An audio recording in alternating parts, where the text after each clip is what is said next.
Like and subscribe and click the bell icon to get new video updates. Danger for the Liberal Party coming from the right as well as the Teals, May 15, 2022, 5.00 Save login, register or subscribe to save articles for later. Share normal text size, larger text size, very large text size, 78 view all comments. The Liberal Party has fallen out of love with itself. It is evident. It is unmissable. But a divorce is not necessarily the right answer. The greatest challenge that the Liberal Party faces at this election is not the Labour Party, but the disaffection of former Liberals to the left and the right. While comment has focused on the fear of moderate Liberals that a teal wave could dislodge many of the faction's leading lights, turning the party over to the Conservative faction, the danger of soft Liberal voters with other priorities peeling off to a range of non-teal minors is just as destabilizing. Even a Liberal Party reduced to a Conservative rump may be optimistic as new arrangements of Liberal defectors position themselves to attract the traditional Conservative base. Those on the right who have split with the Liberal Party are coming for the party's Conservative voters: George Christensen, Craig Kelly, Campbell Newman, John Ruddick. Credit SMH. One-time Queensland Liberal Premier Campbell Newman and erstwhile Liberal Party reformer John Ruddick are now courting voters with libertarian leanings as Senate candidates for the Liberal Democrats. Then there is the United Australia Party with star candidate and former Liberal member for Hughes Craig Kelly. Resigning Liberal member for Dawson George Christensen has, perhaps venally, aligned himself with Pauline Hanson's One Nation. For the sake of convenience, though not accuracy, let's refer to those three groupings as right-wing. While all these men have niche appeal and low chances of gaining the Senate or representative spots they are contesting, the softness of the vote makes them important factors in this election and after it.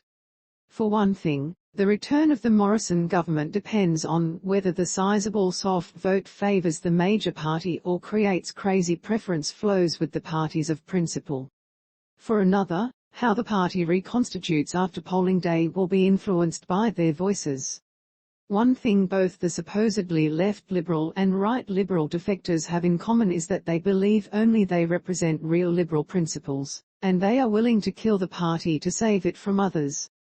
In the media this is most visible among the supporters of the purportedly Liberal light Teals, like former Prime Minister Malcolm Turnbull and former Liberal leader John Hewson, and thanks to the ministrations of these gentlemen, the term moderate Liberal risks becoming synonymous with one who wants anything other than the Liberal Party to win. But by splintering the main party, the right-wing defectors are also destroying an alliance that the Liberal Party depends on for scale as well as representative breadth. This sectarian war is, of course, not new. Before Morrison assumed the prime ministership, the decade of leadership guerrilla war and knifings in the Australian Liberal Party reflected a phenomenon that was taking place in similar democracies. The marriage of conservatives and classical liberals was on the rocks. The children had moved out of home, as it were, when the Cold War ended. Mummy and Daddy were starting to think they didn't have so much in common anymore.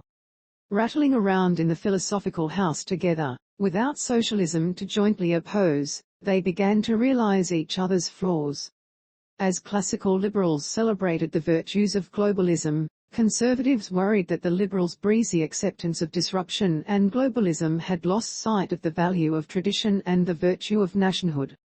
Conservatives began to posit the notion that the liberal freedom doctrine led not to less state intervention, but to an inevitable requirement that the state regulate all freedoms. As the alliance fell apart and the philosophical alignments came into conflict, liberal scholar Anne Applebaum wrote poignantly about the parting of friends. But it is, like many late-life breakups, nonsensical. Rather than a liberation, it is a failure to appreciate that even imperfect relationships make us whole.